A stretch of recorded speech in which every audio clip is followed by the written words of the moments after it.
안녕하세요. 인덕원의 아파트가 12억짜리가 4억이 됐답니다. 전세 가격보다 싼 매매가 때문에 술렁인다고 하는데 실제로 이러한 거래가 알려주는 메시지가 뭘까요? 진짜 저 지역의 저 아파트의 가격이 4억이다라는 겁니다. 정여를 한 거다. 직거래를 한 거기 때문에 정상 거래가 아니다. 이렇든 저렇든 뭐라고 얘기하든 간에 실제로 거래가 된 내역이다라는 거죠. 4억 2천만 원에 직거래했다. 정해세와 양도세를 절감할 목적으로 한 특수거래일 수 있다. 이런 얘기 저런 얘기 아무리 많은 얘기가 나온다 하더라도 실제로 인덕원 저 지역에 있는 30평대 아파트 가격이 4억 2천에 거래가 된 겁니다. 그러면 나중에 어떻게 되겠습니까? 시간이 지나면요. 이 가격을 향해 달려갈 거다라는 거죠. 2021년에 12억 4천만 원까지 치솟았답니다. 최고가가 12억 4천이라고 하는데요. 이전에 나온 직전 실거래가가 6억 7천만 원이랍니다. 그럼 어떻게 보면 됩니까? 12억 7천 하던 게 6억 7천이 된 거고 그 다음에 4억 2천이 된 거다라고 보면 맞겠다라는 겁니다. 물론 거래 건수가 몇 건 안 되기 때문에 이걸 가지고 전체적인 그 지역에 있는 아파트의 평균 가격이라고 얘기하기는 어렵습니다. 하지만 4억 2천만 원까지 거래가 된 이력이 있다. 이게 분명 기록으로 남는다라는 거죠. 6억 7천도 거래 이력, 4억 2천도 거래 이력이라고 봐야 되겠습니다. 전세 가격보다 낮은 매매가가 나오기 힘들다. 어쩌라고요? 특수 거래일 가능성이 높다. 그러든지 말든지 실제로 거래된 내역이라는 거죠. 정여라고 하는 게 실제로 집값이 내려갈 때 정여가 이루어집니다. 세금을 줄이려고 하는 목적일 수도 있고 여러 가지 이유가 있겠죠. 그리고 세무당국에서 특수거래로 보고 정여세 및 양도세를 부과할 가능성도 있다고 합니다. 그거는 돼봐야 아는 거죠. 2017년에 이 지역의 이 인덕원에 주택을 취득할 때 매매 가액이 4억 4천만 원이랍니다. 그렇기 때문에 4억 2천만 원에 거래를 했다. 정상 거래로 볼 가능성이 크지 않나 이런 생각들을 해봅니다. 제가 전문가는 아니기 때문에 정상 거래로 볼지 안 볼지는 누가 판단한다? 저쪽에서 판단하는 거죠. 저쪽에서. 여기 이걸 보는 사람들이 아무리 떠들어 본들 의미 없다라는 겁니다.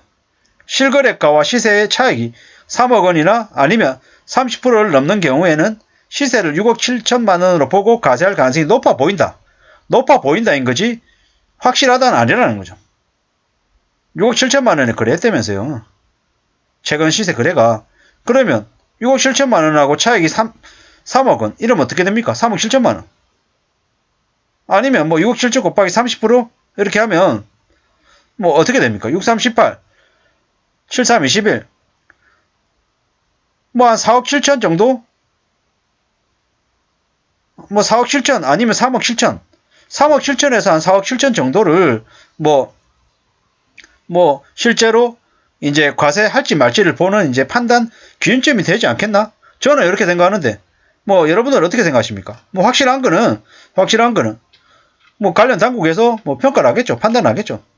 그리고 지금 현재 계속 주택 가격이 하락하면서 전국 아파트 거래 중에서 직거래가 늘고 있답니다. 직거래가 왜 늘겠습니까? 정의하려고 이제 직거래 하는 거죠. 그리고 시세하고 실거래가 차익이 3억 원하고 30% 테두리 안에서 보다 낮은 가격으로 매매 계약 체결할 수 있답니다. 주택 가격이 떨어질 때는 정해를 목적으로 한 특수 직거래가 늘어나는 게 일반적이랍니다. 근데 이러한 직거래가 계속 늘어나면 어떻게 됩니까? 나중에 이제 시세가 이제 그에 걸맞게 비슷하게 이제 적용이 되는 거죠. 원래 4억원짜리가 됩니다. 4억원짜리. 댓글이 그렇게 얘기하네요. 말은 바로 하자. 4억원짜리가 12억까지 갔다가 제자리 찾아온 거다. 인덕원을 12억에 산 호구가 누가 있냐? 인덕원 가봐라. 이렇게 얘기하네요. 그러면 제가 그냥 이 내용을 전 잘 모르잖아요. 그 지역에 대해 잘 모릅니다. 근데 제가 그냥 이 기사 내용만 쭉 읽어봤을 때 무슨 생각이 드냐? 저 사람 그냥 직접 거래했을 가능성이 높은데 세금을 추가로 더 몰 것 같냐? 안 물 것 같다라는 거죠. 세무서에서 판단하겠죠. 근데 확실한 건 뭐다? 저게 뭐 말도 안 되는 가격으로 거래가 된 건 아니네라는 생각이 드는 거죠. 저는 그냥 일반적인 그냥 상식선에서 봤을 때라는 겁니다. 제 얘기가 틀릴 수 있고 제 말이 개소리일 수 있습니다. 뭐 제가 하는 말에 뭐 아니다라고 생각하면 그냥 아닌 거죠. 뭐 제가 뭐 특살같이 뭐 저러한 것들을 뭐 절대 아닙니다. 무조건 저래야 됩니다. 이렇게 뭐 주장하는 놈은 아니니까 그냥 봐주시면 좋을 것 같습니다. 뭐 그 정도다라고 보면 좋을 것 같고요. 문재인 대통령이 4억짜리를 12억으로 통계 조작하고 세금을 3배 더 걷었다. 뭐 이런 얘기들도 하고요. 앞으로 부동산 가격이 내려가야 정상적인 가격으로 돌아가야 나라가 산다고 얘기합니다. 33평은 4억 이하가 정답이다. 뭐 이런 얘기들도 나오고 있고요. 뭐 이래저래 많이 얘기합니다. 지금은 뭐냐? 은행 빚도 없고 집도 없는 사람이 제일 부러운 사람이라고 얘기합니다. 뭐 인도가 이런데 뭐 집값이 4억도 비싸다. 뭐 이렇게 얘기하는 거죠. 인도건이 12억이었다. 4억도 비싸다. 이렇게 얘기합니다. 뭐 편법 정예로 의심이 되든지 말든지 그냥 그러하다라는 거죠. 100% 정예 냄새가 납니다. 뭐 어쩌라고. 가족 간 특수거래를 실제 매매 거래라고 착각하는 인간 없겠지? 이렇게 얘기한 놈 나중에 보자고요. 어떻게 될지. 연끌적이죠. 연끌적. 뭐 특수거래 맞겠죠. 맞으면 맞는 거고. 뭐 이래저래 뭐 알아서 판단하는 거겠죠. 뭐. 근데 확실한 건 뭐다? 4억 2천만 원에 거래까지 됐다라는 거죠.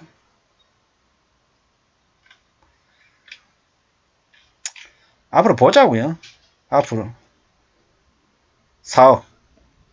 앞으로 어떠한 일들이 계속 벌어질지 부동산 관련해서 2023년에도 많이 내릴 것 같습니다. 지금 현재 시세보다도 한 10% 더 내릴 것 같고요. 뭐 IMF에서도 뭐 2019년 가격 대비해서 10% 내려간다고 얘기하고 있고 지금은 IMF 코로나 팬데믹 이후에 한 38% 올랐다가 한 10% 떨어졌답니다. 그 말은 뭡니까? 코로나 팬데믹 이후에 지금 현재 가격도 여전히 28% 오른 상태다. 그리고 IMF에서 얘기하듯이 2019년 가격에서 10% 내려간다고 하면 지금 여전히 28% 19년 대비 28% 높은 상태니까 28% 플러스 10% 38%더 내려간다라고 얘기한다라는 거죠. 누가? 제가 아니고 IMF가. 뭐 그렇게 봤을 때 앞으로 집값이 얼마나 더 내려가겠습니까? 두고 봐야겠죠. 지켜봐야겠죠. 확실한 건 없습니다. 제가 뭐 정확하게 예측할 수 있는 것도 아니고 근데 감히 말씀드릴 수 있는 건 뭐다? 지금도 여전히 비싼 가격이다. 2023년에 내려갈 것이고 2024년에도 내려갈 것이고 계속해서 더 내려갈 거다라고 보는 게 맞을 것 같다라는 말씀을 드리면서 마실까 합니다. 감사합니다.